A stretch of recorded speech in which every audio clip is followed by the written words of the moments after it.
When I hear the phrase body of water, my mind immediately converts to an image of the ocean.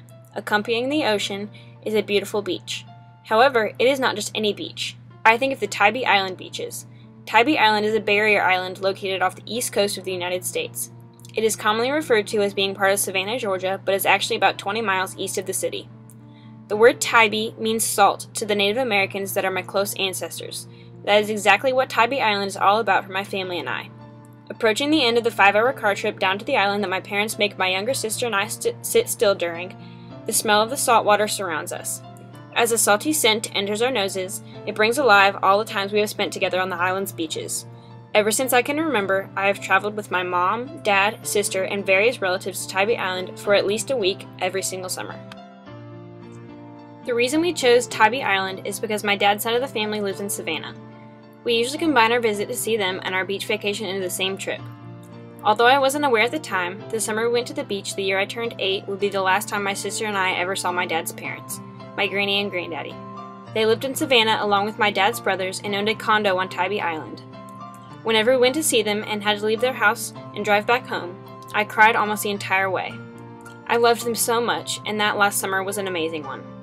We spent a total of 3 weeks at the beach, and my granny and granddaddy were there with us the entire time. During September later that year, we found out that my granny had passed away from lung cancer late the night before. We were devastated.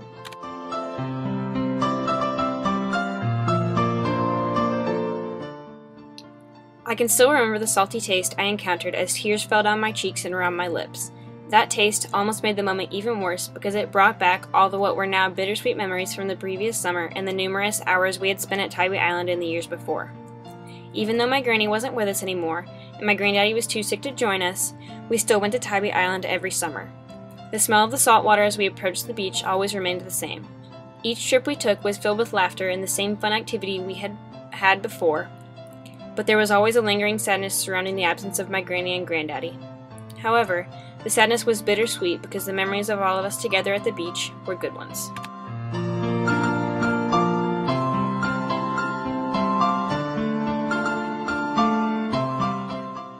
My sister and I had our ups and downs just as all siblings do, but for the most part, we were each other's best friend. Whenever we went to the beach, we never left each other's side the entire trip.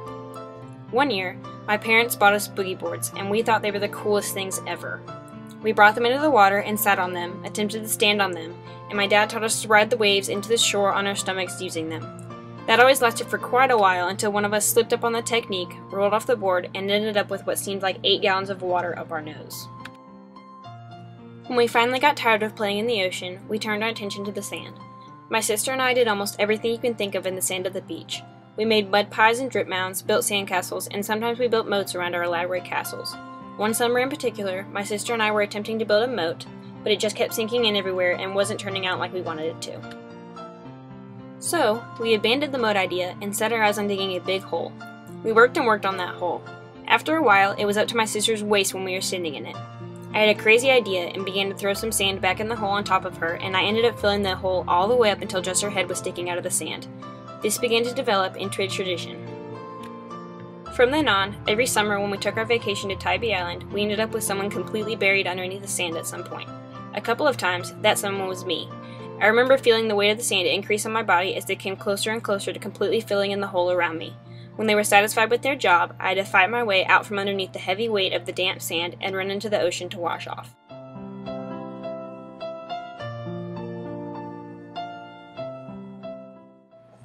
Without fail, we returned to Tybee Island every summer. I can still remember the smell of the salt water that engulfs us throughout our trip. Tybee Island has become a part of me. It has been engraved into me, and I wouldn't be the same person if we hadn't vacationed there. Each and every trip reminds me of my granny and granddaddy, and the happy memories we made there with them. Thinking back, I wish I would have cherished the moments we had with them more while they were still with us. I was my granny's first grandchild, and I now realize how special that is. My sister and I have always had a close relationship, and Tybee Island has nurtured that relationship and made it even better. As we continue to grow up, our lives change significantly.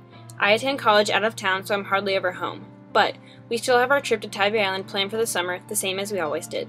Tybee Island will always hold a special place in my heart.